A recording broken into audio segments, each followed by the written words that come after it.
and I gotta pat myself on the back, and y'all can feel free to put in the comments and say, Larry, you was right. All right.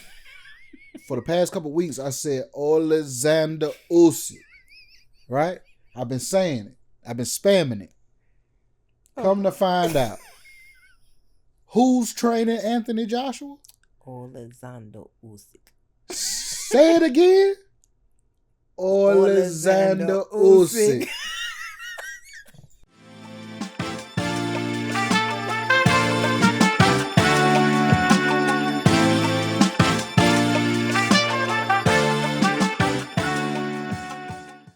Well, Merry Christmas and Merry Christmas. Merry and Christmas, everybody. Happy holidays. If you're not with Merry Christmas, want to say happy holidays to everyone. It's a holiday special with Small Talks with Tish and Larry. I am Tish and this is Larry. And we are here to celebrate our special Christmas episode. How are you feeling? I know that you're feeling good because the holiday season is upon you. You have vacation time. It has arrived, and you don't have to worry about getting in those streets, going up the road to work. How does that make you feel?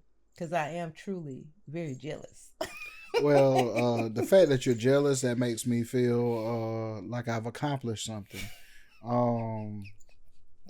Like I love when the haters hate, you know. I'm gonna tell you the truth. I'm bona fide hating right now because I've never had a week off for Christmas and New Year's, and just I have my bestie. Shia, I love you, girl. Her, she's on vacation. It's someone else that's going on vacation like a week, and it's like, man, that's true grown up shit right there. Like I tell you, like the old heads used to say. You got to get your weight up, youngster. You ain't lying. I'm too damn young. I want to be like y'all. Y'all doing y'all thing, and I'm happy for you. I'm happy you're gonna get the time to rejuvenate, to rest, and to get your mind right. Be prepared to go into the next year, and you'll be well rested. So, I'm very happy for you to be enjoying your vacation, and I hope you enjoy it to the fullest. Don't think about the job. Don't worry about it. Put all your emotions into just taking time for Larry. That's what you ain't gotta tell me that. I'm just trying to. I'm definitely. I'm just telling you, enjoy yourself because you deserve it. You work hard all year. When I left that job, on the last day when I left, it was a figment of my imagination or my memory. Now that's how you're supposed to treat it, like it didn't exist at the moment. But you better enjoy it. And for me, I'm in customer service, so it's been good. The customers have been very kind. They've been very, very sweet to me, so I can't complain about that. They've been loving my different little outfit pieces I've been bringing to work because I love, like, even my sweater. If y'all can see it, it has the Christmas cake on it. So just know that I truly get into my Christmas spirit. The Christmas comes around because I just love it. But it's just been a good experience as far as people giving me props on my different stuff and like your hat and stuff like that. So it makes for a fun type of season. It makes the Christmas season more fun when you can add little accessories to it. So I've been enjoying this customer service and as far as being with the customers this year. So I've been enjoying it. And see, mine ain't no Christmas cake or nothing, but mine represents like when you drink enough and you black out, this is what you see. I hope not. I hope that everyone that is drinking doesn't get to that point of blacking out and they can actually, say they got a little buzz, but they feeling all right and they can go on about their day. But to get to the point you look like that afterwards, or it's nothing, that's all you can see. That's not a good sign. I mean, I'll let y'all know if it turns out like that. I'll let y'all know. I hope if you do decide to get into some drinks, let that not be the end result, a blackout. I mean, like I say, I'll let you know. Okay. Well, you want to jump into the different conversation pieces? Yeah. Let's do it. First questions is about Christmas shopping. How are you feeling in your shopping adventure? Have you completed all the tasks at hand? Or is there still a few loose ends to be tied up until it's complete? Are you done shopping? You still got more things to do? Well, my shopping is done. Okay. It was pretty simple. Pretty simple this year for you? Okay. Do you think that last minute shopping is harder than if you get a head start to it. Like some people start in the middle of the year. Like when they see something, they go ahead and start getting stuff together. Or do you think it is hard to do mostly last minute stuff like the day before? I mean, those are the people that can shop like that. Yeah. Those are your organized people. I'm going to try that next year. I'm going to try it. I've never done it. I'm going to attempt to not make December the only month that Christmas shopping gets done. Like I don't like if it's the middle of May. Mm-hmm. Like I'm not thinking, oh, such and such would love that. Let me go ahead and buy it and save it. I've seen people do that. They'll say, "I'm done. I started in like August." I'm like, "What in the world? How? When did it even get in your mind to buy a gift for someone in August? Like, unless it's like their birthday or something. I'm not thinking about, oh, they will love this for Christmas. That's what I'm saying. Those are the organized people. They're pretty put together. I give them that. That's Like, crazy. I give them credit. Definitely got to give them credit because that is insane to say. Okay, I know this person likes this. I know this person likes that. I'm going ahead and get it in July. They said Christmas in July. Like what? It hasn't been me up to this point. And I said I'm going to attempt it next year. I'm going to try. I'm not going to say I want to be successful at it. But I don't want it to be just everything is piled into December. December, that's bills coming up. That's different things coming up. Then there's a gift you might think of someone and this person and that person. This person. It's like, oh my gosh. It's too much. It's too much all at once. It is. And I agree. I agree. Guys to do better, but... That's gonna be our one of our New Year's resolutions to start Christmas shopping very early in 2026. I ain't gonna make no promises. I'm gonna make myself a promise then. Okay, next question. A Christmas year you'll never forget, and I can start with mine. Mine was definitely 2012. I remember it like it was yesterday. My aunt Vet came down. Shout out to Aunt Vet, I love you. And my cousin KJ, and they all were there. My mom, and it was a few more people. Just different people popped in. We all came to her house. I know you was there with us in Shaybug. And the kids had got all their different gifts and stuff like that, and they were excited about Christmas. And it just was one of the most memorable Christmases I ever had. Like just remember how happy my mom was to be with her sister and stuff like that. And then her other sister, I believe, Katrina, rest in peace to Katrina, she had came by. And that made me realize that we love like giving and things like that, but just seeing your family and seeing how beautiful it was just to be with her and just to see us all gathered around and be at her place. So that Christmas, that was like one of the best Christmases I ever had. And I thought about that. I said 2012 was an awesome Christmas year. Like that was one of the best ones I've ever experienced. It was truly beautiful. I don't know. You put me on the spot with that one. Oh, I'm sorry. I really don't have a best Christmas. They all kind of just flow together. Not a year at all that just stood out to you, like that just really just like, man, that was one of the best Christmases I'd ever experienced. Maybe when we went to my brother's house. That was awesome. I have to always commend you for that because it was like a event you put together for your mom, and you wanted her to be with her brothers and your brother, and just bringing it all together. That was a beautiful Christmas. And I can't say, man, Shay were actually talking about that earlier. You did put that together very well. You did. It was amazing. So I have to say that's probably it was cold as hell. That was definitely one of the coldest December days I've ever experienced in my life. I don't know what maybe it was just the shock of having them all in the same state at one time, but that was a cold December day. Like I hated to get out the van. I was like, it's horrible. No, when the tailgate to the van froze open. Y'all, I've never seen anything like that in my life. Like we couldn't even close it to go back into the hotel room. We had to wait for it to defrost to close it down. That was insane. That's how I know that day was. It said it was one of the coldest days ever in December. The whole United States was blue. I said, like usually maybe Florida might stand out. You see a little orange. I think it might even snowed in Florida that year. That was the coldest year ever in December. One of the coldest December. It was December 23rd because I know we December 24th is when they all came in and everything like that. But that was the coldest winter. That was December 2022 also. And I think the temperature that particular night was like, was it like 16? Might have been less than that. It was crazy. Like I used to say when I was young I like the cold weather.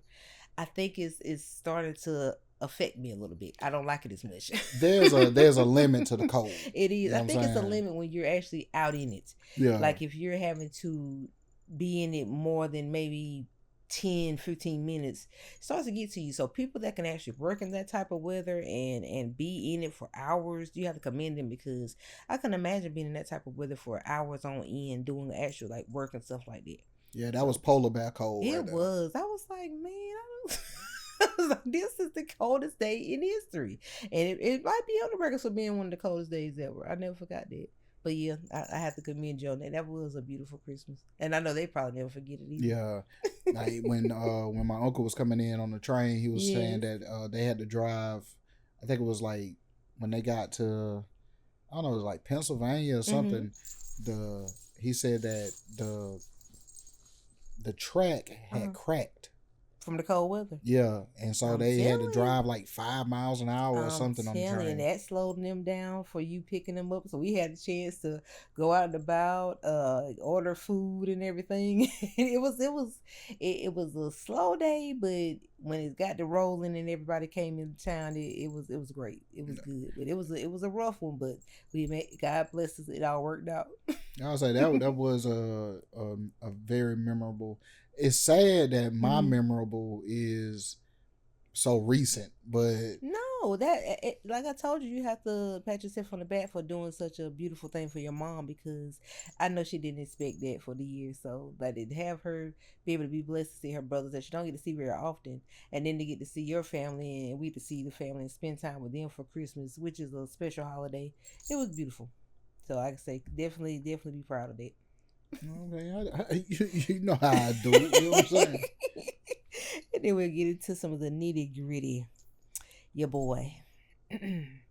It's 50 Cent it's 50 Cent a man of the people. In the last few days, 50 has brought more light to the unjust things that Diddy has committed in his documentary, to even getting the back pay for a landlord who Jim Jones unfortunately hadn't paid in months on a rent budget. I think he owed a person rent whoever he was getting the building from.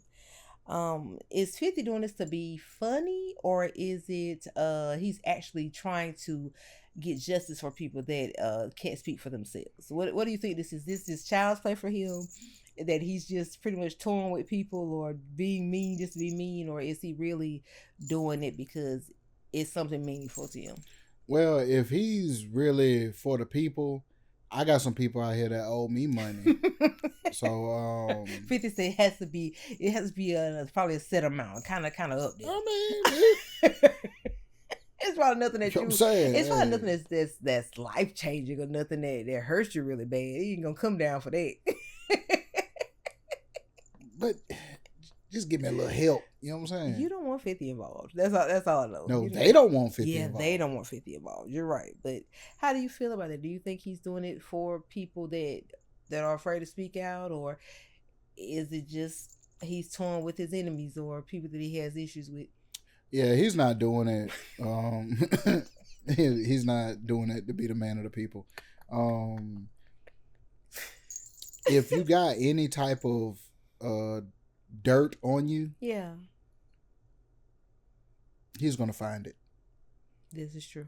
Especially if you running your mouth about him. Marlon found out the hard way. Ooh, that man is something else. I'm telling you, if that's someone that you shouldn't play with at all, it's 50 Cent. Like, he does not mind burying you. Period. If you come for him at all. Yeah, that's why I said on our podcast, I don't want to disrespect them. Yeah. You know what I'm saying? Like, I don't agree with everything. Right. Certain stuff. And there you go. Hey, certain stuff, like, I can understand, but certain stuff is like, come on, Phil, man. But do you think it's things behind the scenes that we don't know about that's causing him to be so vocal towards people and just giving individuals a hard time, like the rappers that he might have an issue with? Like, did you say Jim Jones and him have some type of situation they don't like each other anymore? They used to. I'm Yeah, not sure what that is. but then we found out that may have been 50 being petty as well. So it's a lot of it is not even based on that you have actual issues with them. You're just doing things to be spiteful. It was explained to me recently. It's the New York way. I believe it. I think they don't. If it's a problem, they're just gonna do what they got to do towards you, and just it's not. It may not be pretty, but as long as they're on top, they don't care.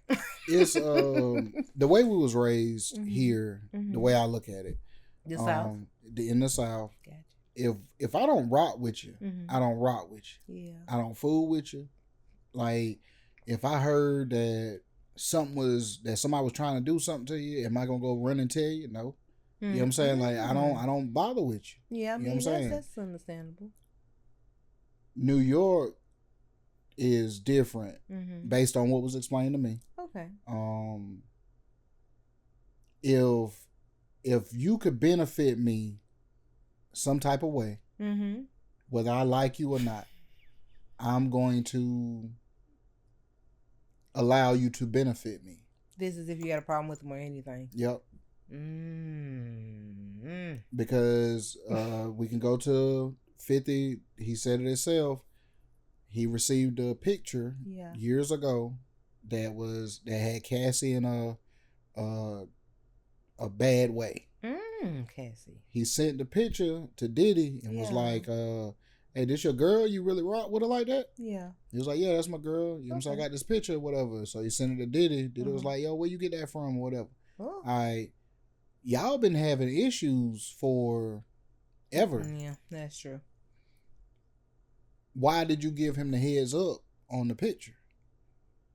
Do you think things like that are done to gain the trust of someone you don't like?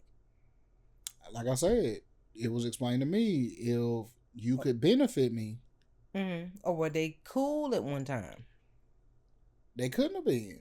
Based on the way 50 acts. The way he's acting. I think a lot of this is coming from that baby's mom that 50 has. That's been dealing with Diddy. That's what I'm thinking. But before the baby mom ever was an issue, do you remember that mixtape that I had where it was during the time where he was trying to sign Mason and all of that? Yes. And every song was about Diddy. So a lot of this falls back on when he was trying to sign Mace. A lot of that issues come. I know the shopping thing was said, which seems like you wouldn't take it so far because of that. But that was in the beginning. Yeah, but I think the Mace thing really did it. But I think that with the woman he has a child with really took him over the edge. But then Gene Deal said, every time I hear his name, I don't know. I cannot believe that he was on that documentary. I am shook. That's a whole different story in itself. That was like the mouth of all the Diddy scandal was not in that documentary. I'll say shout out to Gene Deal, but in Art of Dialogue, but Gene Deal said that Diddy put a stain on 50, which was like blackballing. What? So 50 had to go get signed on the West Coast. Dr. Dre and Eminem. Because he was because they say like the way Gene Deal was saying was like Diddy was making phone calls like, don't work with him, don't do this, don't do that. Every time. I'm telling you, the man. But if that's the case, why send him the picture of Cassie to give him the heads up? Still trying to be in his good graces. But now he's to the level. But the only thing that always throws me off with this situation with the documentary and everything like that, and Diddy being, not Diddy, but 50 being behind it. And I'm sorry, y'all weren't doing all this when Diddy was out.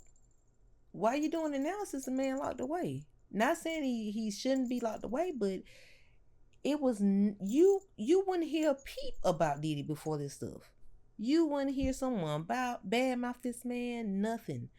To me, that gives like y'all was scared of him.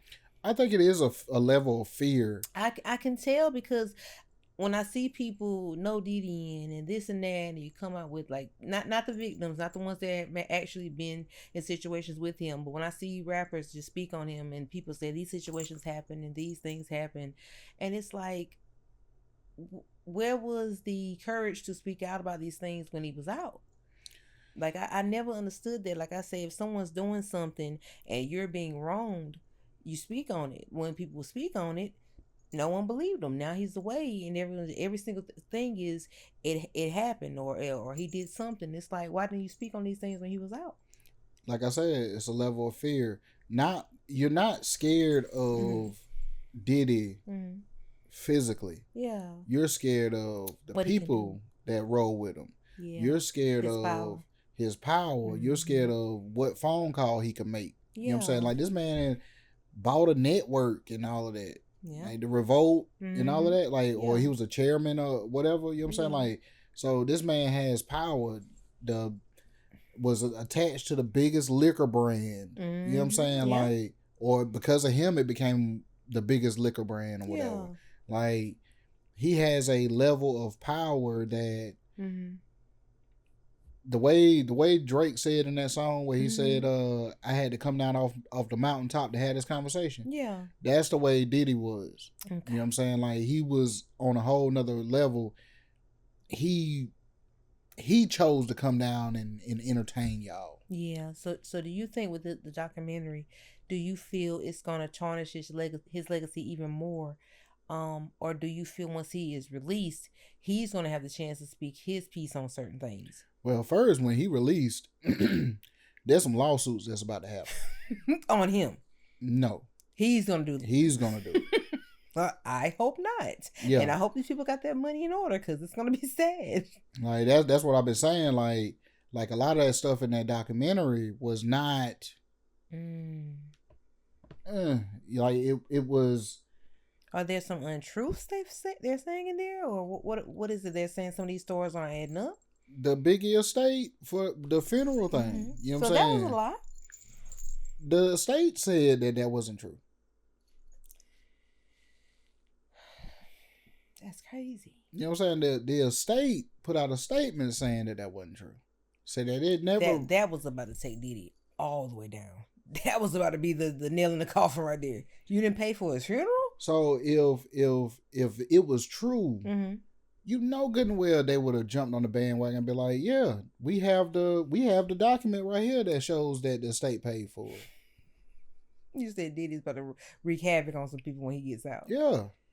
That's crazy. I wouldn't even want my name attached to something if I had no true proof about it. And he still has his money now.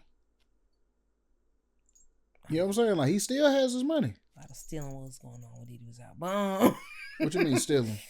From artists and things. So, yeah. Regardless. That man still, whatever he had that, hell, at least 400 million, 500 million, he still got that. You know what I'm saying? Like, crazy. The residuals that's been coming in. Yeah. And then he won the case before he went to jail with the liquor company. Wasn't that like another 100 million or something? That's crazy, man. So, he has his money. Yeah. So, yeah, he's the stuff that has been falsified against him. You think a lawsuit's coming for 50? Probably 50. Netflix, because they tried to issue a cease and desist to Netflix, if I ain't mistaken. The footage that they used is Diddy's footage, but they say he didn't pay the people for it. So, I think he's going to try to sue Cassie. Again? Yeah, because you signed the NDA. Cassie wasn't on that thing. Not for the... I'm talking about for the case. For the case. You testified and said whatever you said, but you signed the NDA saying that you wouldn't speak on it. So now I don't know how that works. Yeah, that's what I'm saying. Because I'm not sure either. The prosecutors and all of that, they subpoenaed you. Oh. So I don't know whether you being subpoenaed outweigh the NDA? Yeah. I'm not sure about that. But if Yeah. it don't, Oof. his lawyers gonna figure out what they're doing. You know they are. If it don't outweigh, oh, that $30 million coming back. Oh no. You better put it in Switzerland. Man. But yeah, like I say, we started with 50 and it ended on Diddy conversation. But yeah, like I say, I don't know if 50's doing this to be on the right side of history. I just think he just doesn't like Diddy. I mean, that's clear. Yeah, it's definitely crystal clear. We'll move on to the next one, sweetheart. Charlemagne the Rich God. Now in the company of other podcast greats like Joe Rogan, Charlemagne has signed a 5-year, $200 million deal with the iHeartMedia, which also includes his Black Effects Media, that he plans on making an even greater impact with. Do you feel this is a great deal for Charlemagne? Do you think he's going to do great things with his newfound fortune? And is the Breakfast Club going to continue on for the next 10, 20 years with Charlemagne alongside them? I feel it's a great thing. Because I think he's like we went to the Black Effects summit. Yes, I think it was. It was awesome. So like we got a chance to see like a lot of the other podcasts that's a part of the Black Effects Network. Right. So hey, if you need a couple extra podcast, we'd love to be a part of it. You need a couple that puts out content consistently. Yeah. We know what we talking about. You know what I'm saying? Holla at us. But, we would love that. But definitely proud of him. And if being from our state, South Carolina is amazing. And I know people get on Charlemagne, but that is truly an amazing deal and bring forth a lot of things with your Black Effects podcast network. He says he wants it to be like the BET of podcasting. And I know he can do it because Charlemagne has the gift of gab. He knows how to speak. He knows how to get the people riled. So he's going to do well. And I think he do right by people. Yeah. You know what I'm saying? Like when we was at the Black Effects Summit, we actually did a pitch. This was early in our podcast journey. But we did a pitch, you know what I'm saying? Like hopefully the pitch is still somewhere floating out there. Somewhere. Yeah, still floating Maybe out there. Someone listen to it. I mean, you never know, it might come back around. So like I think this right here can open the doors for a lot of people. Like this stuff, like you're gonna have your naysayers. Oh, everybody doesn't need a podcast. They live to say that. but you will sit and watch Joe Blow and their podcast and all of that. I just feel like if there's something that they have a passion for, no matter who's doing a podcast or whatever they set their minds to, you don't have to like it, but it might be someone out there that actually enjoys sitting and watching a certain podcast. There's a lot of them, and it should be room for everyone to have a chance to try it if they want to. And if someone likes it and feels like it's something that relates to them, hey, go for it. Anyone that's out there that's doing that. But pray that we get the chance to be in a big area one day like Charlemagne. But until then, like, just be proud of everyone that's giving it a shot. And like this right here could change lives for people. Right. You know what I'm saying? Like, people are definitely just trying to. Everyone wants to succeed in something that they have put their effort into. Like we put our effort into Small Talks and Yo That's Larry's podcast, and we just want to see everyone win. Like everyone should get a chance to put their things out there, and hopefully people receive it well, and just go from there and just keep growing. That's true. But yeah, definitely proud of Charlemagne. Yeah, shout out to Charlemagne. Definitely amazing. I just hope he does so great with his new deal, and I got to give it to iHeart. That was an amazing deal. I would love to have my name signed to something like that. Oh yeah, definitely. And you know that's a big thing now. Like if I'm not mistaken, I think Netflix bought Warner Brothers. Oh, and I think they're supposed to be eventually adding podcasts or something to Netflix. I think along with Charlemagne and the Breakfast Club, I think Joe and Jadakiss on has also been added to the Netflix deal some type of way. I'm not sure what it is, but I think they're part of it as well. So definitely big shout outs to Joe and Jadakiss, because I know they're doing great as well. Yeah, them stories, bro.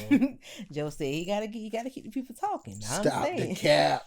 Stop the cap. Like I say, they already had their platforms, but it's good to see anyone that can transfer from what they were doing into this type of lane is also great. So hopefully, like I say, everyone just do well and we'll all get this, as you say, get this money.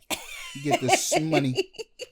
And we'll move on to your most exciting segment, Larry's boxing corner. Boxing. Larry's boxing corner.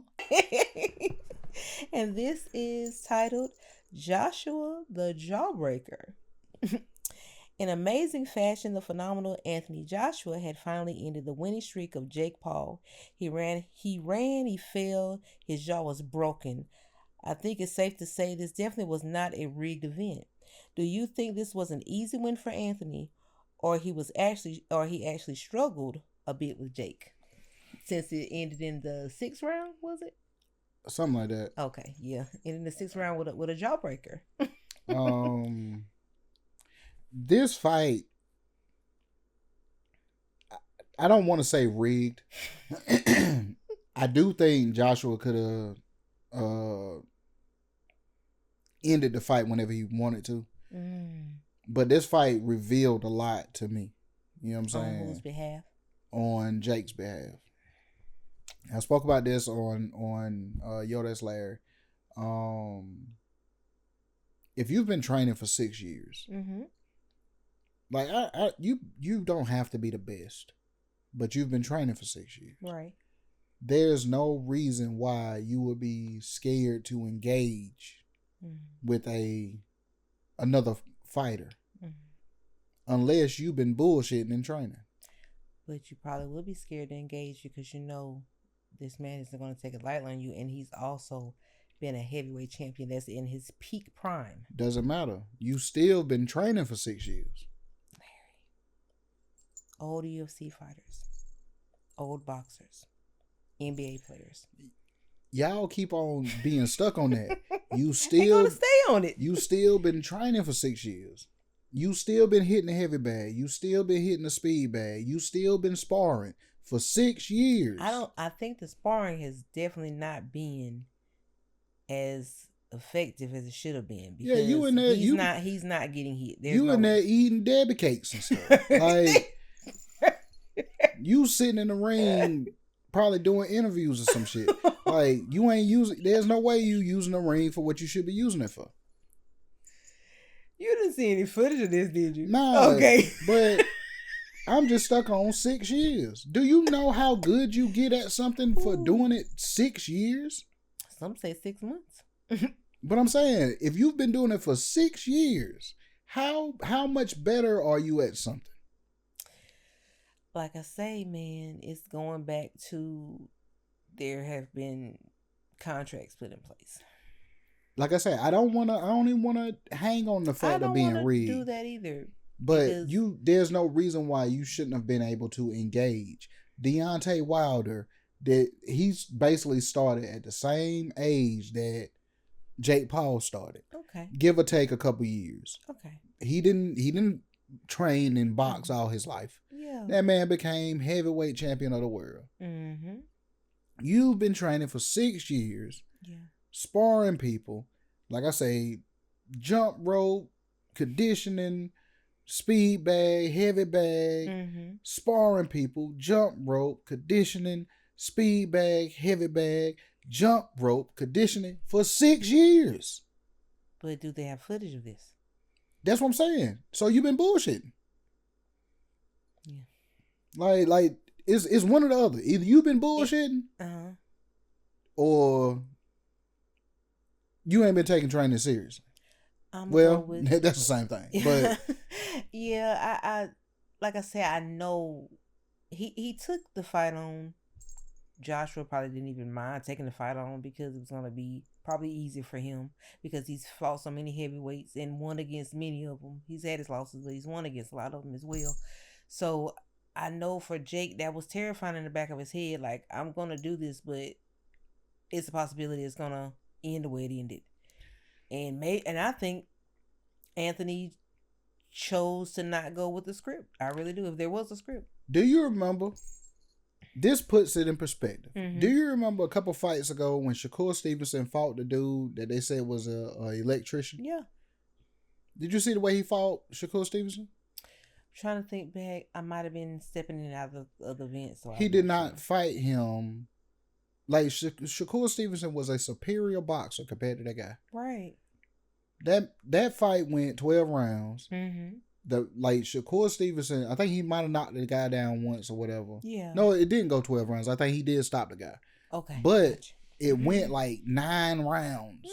He stayed in there a long time. 9 rounds, and you're an electrician. That man been training. So, that man been out there training. So, okay, boxing is your part-time job that he takes seriously. Where's the and he ain't make half as much money as Jake make. So you mean tell me this is your full-time gig for 6 years? Yeah. This man is an electrician on the side, and he went 9 rounds with Shakur Stevenson. They need to put him back in there. Shakur Stevenson broke both hands on him.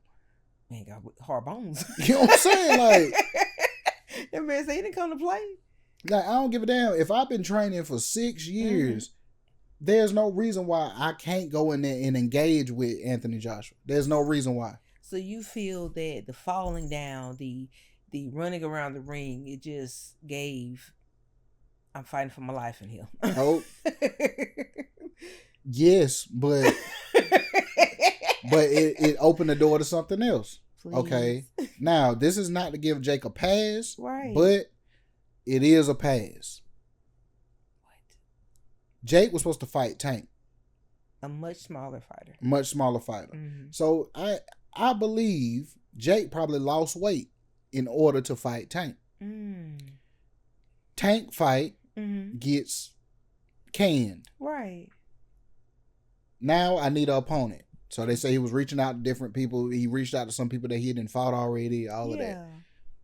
Anthony Joshua is free.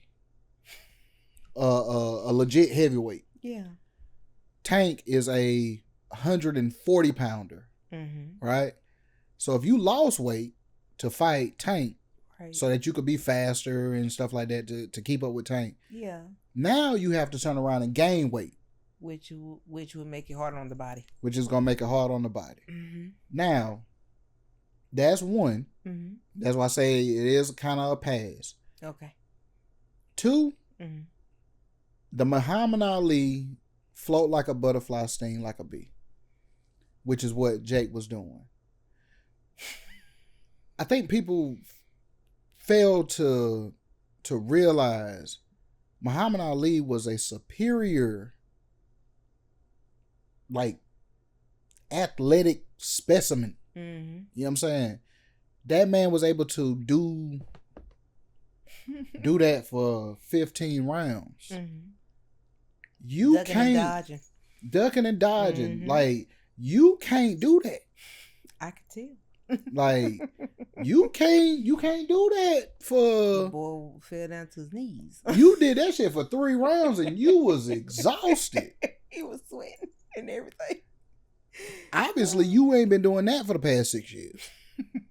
Like just Ali chose to do it when he fought Anthony. Yeah, you chose to do it probably before you walked out there. No. Like I said, you have to get your training in order. And then, another thing. All right. We all could say Jake probably was a little scared. Right? To fight. Little's not even the word. A lot of scared. So would you say he was scared before he stepped in the ring? What? Have you seen this man? Okay. Now, how much more scared do you think Jake was when he got tired?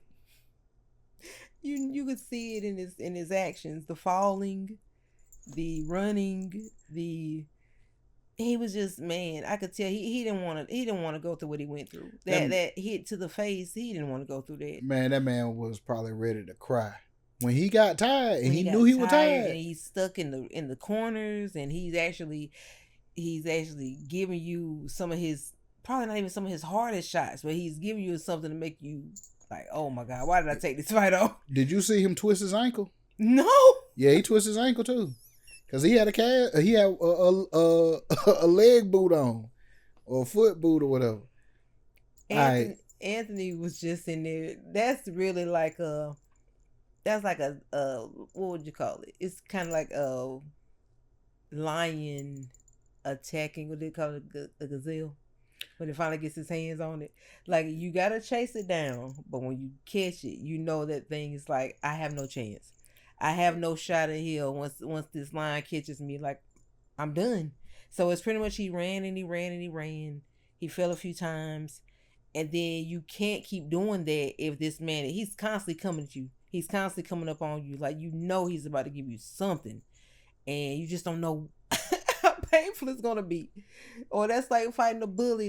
You're a small person. You're fighting a bigger person. It's like, man, I know I'm trying to stand there with them, but I'm terrified because I know this person's way bigger than me, way more powerful than me. Not to say a smaller person can't be the bigger person, but when that bigger person or person has more skill than you, that's probably the scariest thing in the world. So I know he was like, I know I want to make this money. The money was made, but at the cost of working your jaw, it's crazy. and I gotta pat myself on the back, and y'all can feel free to put in the comments and say, Larry, you was right. All right. For the past couple of weeks, I said Alexander Usyk. Right? I've been saying it. I've been spamming it. Come to find out, who's training Anthony Joshua? Alexander Usyk. Say it again. Alexander Usyk. I didn't even know. Okay. I didn't even know. See how your wife be giving you the information you need to know? See, and I truly don't think this training is for... No, it wasn't for Jake. No. It's definitely for something past Jake. Tyson Fury. Okay. Like, he called him out in the ring. Yeah. This is what they call a warm up or tune up fight. So it was him being out there to greet the fans for at least 20 minutes. I've never seen that.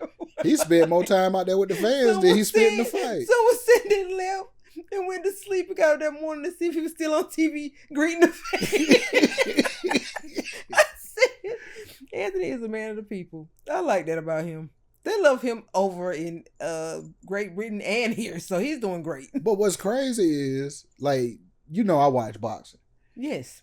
It shocked the hell out of me that they're making such a big deal about Anthony Joshua. Like, he just came out yesterday. That is crazy. Like, I see so many women are going crazy about this man, and I was like, did they really never see this man before this fight? Because we would catch the shows that would come on in the afternoon because it was overseas. And we would watch. I was like, he's a great fighter. We would, like, every other few months he have a fight, and I would see how they have it where it's like a big event. Like, I had never seen an arena so packed. He was like the most, and I know he probably still is, but he was like so beloved when he would come out there. I'm like, who is this man? And it's a beautiful thing to see because I've seen clips because his clips are now they're putting them everywhere. He seems to have the best spirit, like a sweet person, and it's good to see someone as a individual people can look up to. Like, he's someone kids can look up to, other boxers, just people in general, because he has a kind spirit about him. And I was like, this is amazing to see he's getting all this publicity, but he had been a big fighter. He had been someone that people knew. So this is just extra for him, probably. and let's not glaze over the fact of Alicia Baumgartner. She did amazing as well. Now, I don't know who the girl was she was fighting, but when I walked in, that girl's face looked horrible. It didn't start that way, so you could tell she really, she was giving her a hard time in that ring. A very hard time. As academics say, she got that girl the beats. And definitely the beats. Beats by Dre. Yeah. No, beats by Alicia. That's what that was. Yeah, she tore her down. She did. She started off all poised, hair neat. It didn't look like that then. But yeah, it was a good then Anderson Silva got a classic highlight. I just want my boy Tyron to be okay. That's all. I hope that he can get the advance I guess them letting him know that he has a fight instead of 3 weeks. He said he only had a 3-week advance to know that he had to fight. And I don't like him going down this path because he was once, such a great fighter. I hate to see him in these predicaments where he's losing back-to-back fights like that. I don't like that. I can't say that. Like, I can't take nothing away from Tyron Woodley just because that happened against Anderson Silva. Like, if you know the history of Anderson Silva, like, this man is a UFC legend. He's a MMA legend. So you're saying not taking anything away from him because he is an amazing fighter. If you're gonna lose to somebody, that's the person that you're probably gonna lose to, and be proud of it. Cause okay, got you. Even at 50 years old, he's 50. He's 50. Wow. See, I never knew him. I never got to see him fight, so I didn't know that. I'll show you some highlights. I know you will. Like, he was John Jones before John Jones. Wow. Oh my God, I didn't know that. He's from Brazil. Okay. Now his voice don't match his skill and stuff. He said doesn't have to. But as long as he gets the work done. If he said doesn't have to. If you get drunk in a bar and you bump him and you don't know it's him, he says something out. You're gonna have a bad day. Wrap your ass up like a press. I gotta look more into Anderson. I didn't know that. Man, when he knocked out Forrest Griffin, backing up, like, get away from me. Knocked out. Backing up. He was backing away from the man and knocked him out. Like, he got another classic where I think the fight had just started. Wow. And he just threw a front kick and kicked dude like this, knocked him out. Like, that's a lot of pressure to the nose. That's a lot. He might have caught him up under the chin. Lord. But dude went to sleep instantly. I bet it did. That's NyQuil for you. Like, a kick to the chin. Man, Anderson Silva was the man. He was doing a Shawn Michaels, just sweet chin music, willy nilly out there. Yeah. Like, he was having too much fun. Man, that dude was winning fight. I think he's one of the top with like 16. I think it's 16 consecutive title defenses and 16 consecutive wins. That's like a record or something. That's amazing. That is amazing. Like you say, okay, I guess I can feel a little bit better. You say if he had to lose to anybody, he was a good competitor to lose to. Okay, so I feel better. it ain't like losing to Jake Paul. You know what I'm saying? But he'll probably take that over Jake Paul, I'm pretty sure. But yeah, I have to give a round of applause for Anthony. You did great. I could tell that you was enjoying yourself very much out there in the crowd. It's just like a little event that you had passing through before the big stuff comes along. But against Tyson, I hope you do very well. If he does take the fight on, I know you got it. Hopefully Alexander Usyk get you right. Alexander Usyk. And y'all go out there and get that win. But who well, I mean, I already know who you going for. Mm-hmm. Do you think when he fights Tyson Fury, do you think it will go the distance? I think it can if he gets that training right. He's my boy. I know my boy got that chin. His chin gets a little. He can get hit and he could be kind of rough for him. But if he can stay away, keep his defense up, I think he can win it. And if he's got the training that he needs, he can win. Okay. Boy, Anthony can win. I think he got it. I think as long as he could take Tyson Fury into the later rounds, right? Conditioning wise, Tyson Fury would get tired. Okay. But if he allowed Tyson Fury to drop beans on him, not the beans. Yeah, it ain't gonna end Lima well. or like them pintos. Pinto. Yeah. If you allow him to drop them pintos on him, it ain't gonna end too well. But we're moving on from this story. Right. I think Anthony's gonna get it. But we're going on to it's sad in a way. But he's going out in on top. So I guess it's not too sad. The Terrence Crawford era is over. This was unexpected. How are you feeling about him retiring early? I think it spawns from the WBC.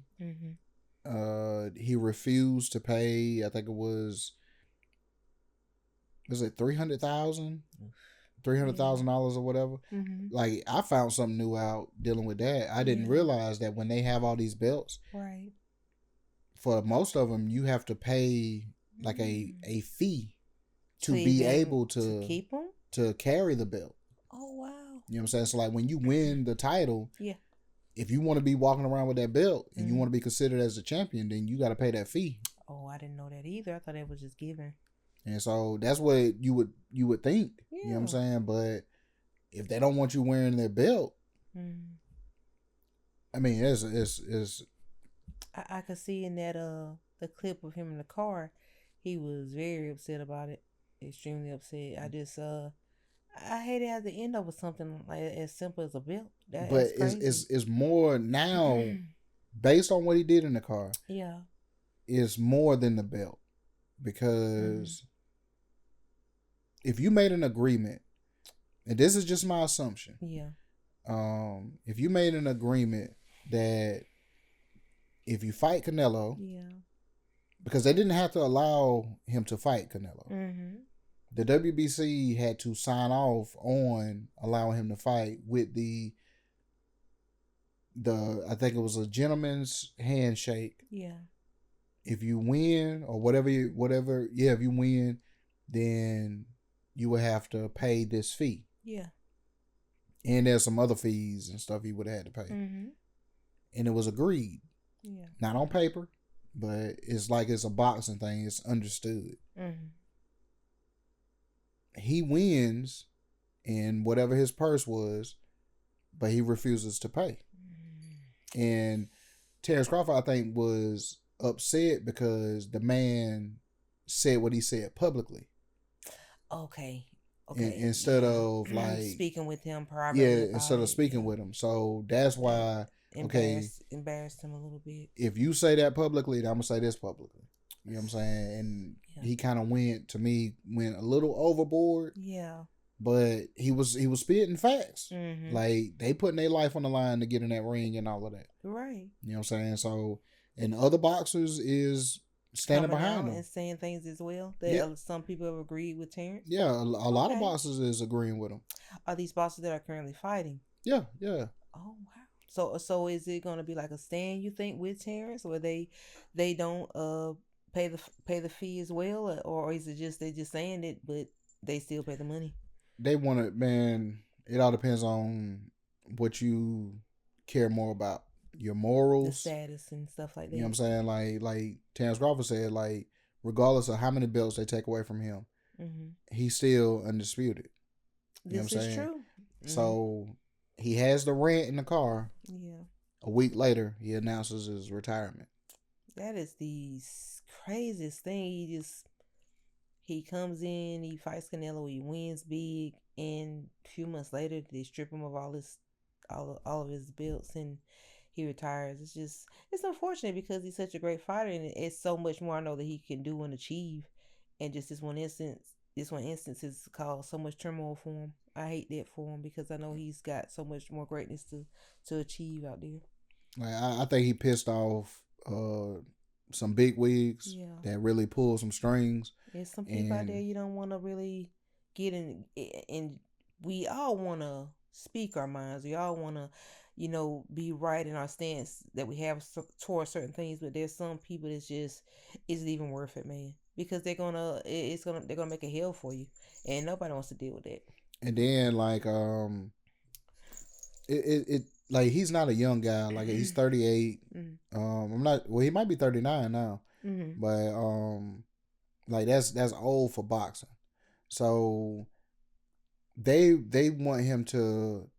Well, I know what they were pushing was there was like, well, there's nothing left for him except to chase another undisputed division, and that would be like 160, I think. And there's some guy that has like he's the undisputed champion in 160. Okay. And so they was pushing for Terrence Crawford to drop down to fight him, and you could become undisputed in I think it's 4 weight classes instead of 3. But I don't think Terrence Crawford is worried about that. And then that's a much younger dude. It turns into the John Jones situation. Okay. Where you're like John Jones is 38 and they're trying to push him to fight this 25-year-old. Yeah. You know what I'm saying? Like you have to more strain on your body. Yeah, you have to know your limits. Maintain with the younger person, yeah. So if this man, even if he's not a better fighter than you, he's still like 10 to 12 years younger. Like that makes a big damn difference in a boxing match. And then this is high at the highest level. All right. So like all of that I think plays a part. And they probably ain't really wanting to, because just being real, Mm-hmm. Canelo makes the money that Canelo makes because Canelo is 60. What is it? 64 and I think he might be 64-4 now, or 64-3 or That's some an shit. amazing Like, record. Ooh, that's amazing. like that's why Canelo makes the money he makes. Like if you Yeah. look at Canelo's resume, Yeah. there who you'll come out better telling me who's not on the resume. You know what I'm saying? Then who is on there? Mm-hmm. Like Canelo has fought everybody. Right. Everybody who's somebody, Canelo has fought Get him. in there with him. It's not the same on Terrence Crawford's resume. He's had a lot of smaller fights before finally get into this level. Yeah, you know what I'm saying? So, like, you can't expect to make what Canelo makes. Yeah. You can't expect for them to respect you on the level that they respect Canelo. They definitely You know what I'm don't. saying? And then Canelo has a Mayweather fight on his resume. Mm-hmm. You know what I'm saying? Like, it's not his fault that he's younger. Yeah. No, Canelo is younger than him. Wow. So Canelo's been in this. Canelo been in it. Yeah. Mm-hmm. He didn't have the right promoter. That was his issue. Like, Canelo had Oscar De La Hoya. Mm-hmm. So, he put Canelo against Mayweather early. Mm-hmm. You know what I'm saying? But if his promoter, if Terrence Crawford promoters would have been like Oscar De La Hoya, they probably could have got him against Get him against Mayweather. Big names. Yeah, get him against big names. The Arrow thing should have happened way earlier than it did. Probably. Yep. That would have been a great They said fight. 3 years earlier, it probably would have been a different turnout. Don't get me riled. I believe that. Don't get me riled. I think so. You know what I'm saying? I believe I love that. his Earl. But yeah, I hate that he had been through all the things he'd been through and then the fight happened. Like, not taking away from Terrence, but like he's probably wasn't at his best after those car accidents. So two car accidents. So yeah. And like I say, I'm not taking nothing away from Terrence. Mm-hmm. Like, the cards he was dealt, he played the best hand he could. You know what I'm saying? You kind of got to go along with the flow when you, like, now you in a whole different level of, like, lights. Mm-hmm. You know what I'm saying? Like, Canelo been in these lights for years. Right. He knows the bullshit that comes along with it. Mm-hmm. The stuff that he probably don't even talk about. Yeah. He just know that the bullshit gonna be there. Mm-hmm. You just now getting there. And he's kind of letting things that he doesn't agree with, he shouldn't be bringing them to the forefront the way he is. Like, kind of, in a way, you probably need to speak with certain people maybe that's been there before you. Just say, man, how did you deal with this? Or how did that go? Like, how do you feel about it? So, yeah, I get what you're saying with that, too. Like there's a certain level of etiquette that you have to... When you get into those rooms. Yep. Because these are these people trying to make you the face of boxing. I know the Sheik can say, all my hard work. But see, I don't think the Sheik got nothing to do with that. Yeah. But I'm talking about the people that, like, when you talking about the head of the WBC, the head of the IBF, the head of the WBO, like, these are the people that makes you the face of boxing. So you got to go through them to get to those levels of Canelo and Mayweather. It would be nice to play nice with them. You know what I'm saying? Yeah, do what you got to do. Like, I think that's why Tank gets treated like he gets treated. So Tank and Terrence they may be at odds, but they're very similar in a lot of ways. Like they don't like to play, I guess, the politics. Yeah. But you kind of got to do the politics because the people that puts you up there on that Mount Rushmore is those people. Yeah, some people you're gonna have to run into to get to certain places or levels you probably. And it ain't like, and I hate the whole saying, well, I ain't gonna kiss nobody ass. It ain't about kissing nobody ass. You trying to get into, you stepping into somebody else's house, trying to continue to be just your regular old self. Yeah, if they want you to take your shoes off when you walk in there, you gotta take your shoes off if you want to be in there. Yeah, different rules to play by when you get to a certain point. So I guess and I'm just assuming. Yeah. Terrence might have said, I ain't taking my shoes off. Can't knock him for his stance, and you definitely can't stop them from stopping you from doing what you're trying to do. You know what I'm saying? Like, it's not gonna be in your favor if you don't go by their rules. We could have made you the face of boxing, but you don't want to be it. We'll make another face. Yeah. Terrence will be all right though. they're gonna do what they're gonna do, and he can hopefully just be okay with where he is and be proud of what he's done in his career. That's why I like what Anthony Joshua said. They asked him. They said, "How do you think this right here is going? If you would have lost, how do you think it would affect your legacy?" He said, "I don't care about a legacy." He said, "What is a legacy? A legacy is something that lasts for 50 years and then you forget about it." Right. He said, "I enjoy boxing. I get up every day and I do this, and I'm gonna keep doing it until I can't anymore." Right. You know what I'm saying? That's what it is. You know what I'm saying? Terrence Crawford also said, but Terrence Crawford was fighting for legacy. So he said now he has obtained where he wants to be as far as legacy wise. Okay. If he's giving it up, he must be okay with where he is then. As long as he's okay, that's all that matters. Yeah. And we'll leave Larry's boxing corner off on that note. Okay, last piece is Dave the Goat. One of the best stand-up events I've seen in a while. How did you like the new Dave Chappelle stand-up comedy that was on Netflix? Fire. You loved it, right? That was fire. It was good. He had a lot of great points. A lot of things I didn't even know about. A lot of history. So I have to definitely give Dave Chappelle a shout out because that was so funny. That was one of the funniest stand-up comedies I've seen in a long time. And I can barely sit through them, but that one was really good. Now I gotta throw in I gotta sprinkle in something. The whole time I'm watching it, especially like the first 20, 30 minutes, okay, he was telling jokes. Right. They're very, very funny. I think, this is just my opinion, this is gonna be a Small Talks with Tish and Larry exclusive. I think that was taking shots at Corey Holcomb. Why? Because Corey Holcomb has been on the record saying that Dave Chappelle is not funny. He don't tell jokes, and yeah, and he only do monologues, or he just sit up there and talk or whatever.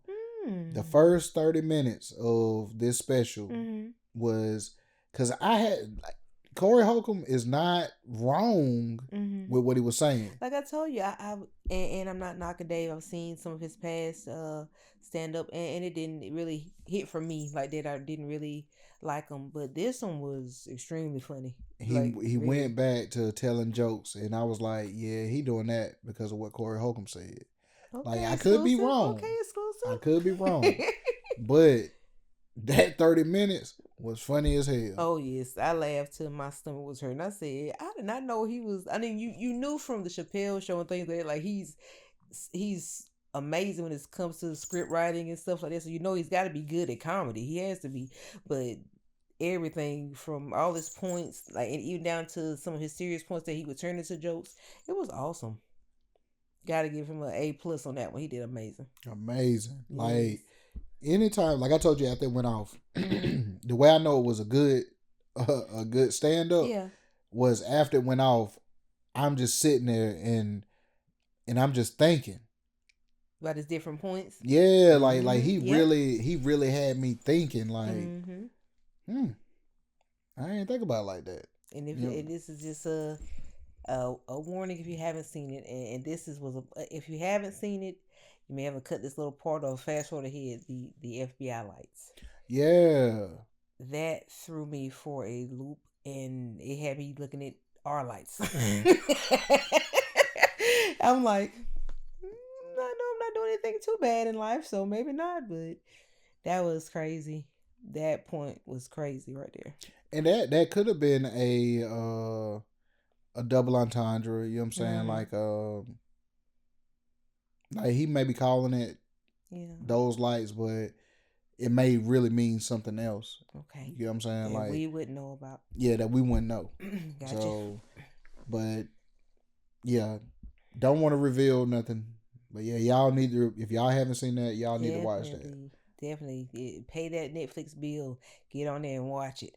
You will not be disappointed. It was Really good. I enjoyed it. And then he ain't had no promo for it or nothing. When you watch that Jake Paul fight, they just happened to show him at the end of the fight. Yeah, you know what I'm saying? He was out there enjoying the fight, and then promoted his stand up right after. We was right there looking for it too, right after it was over. Yep, said like after the fight, y'all check out my brand new special, premiering live or premiering next or whatever. Yes, it was good. Man, I seen that John, I'm like, yeah, that was fire. That was fire. Definitely gotta give him an A+ for that. But yeah, if you have not seen his stand up, what is it called again? The Unstoppable by Dave Chappelle on Netflix. Definitely check it out. But if on that note, if you want to end it off, it's been a great show.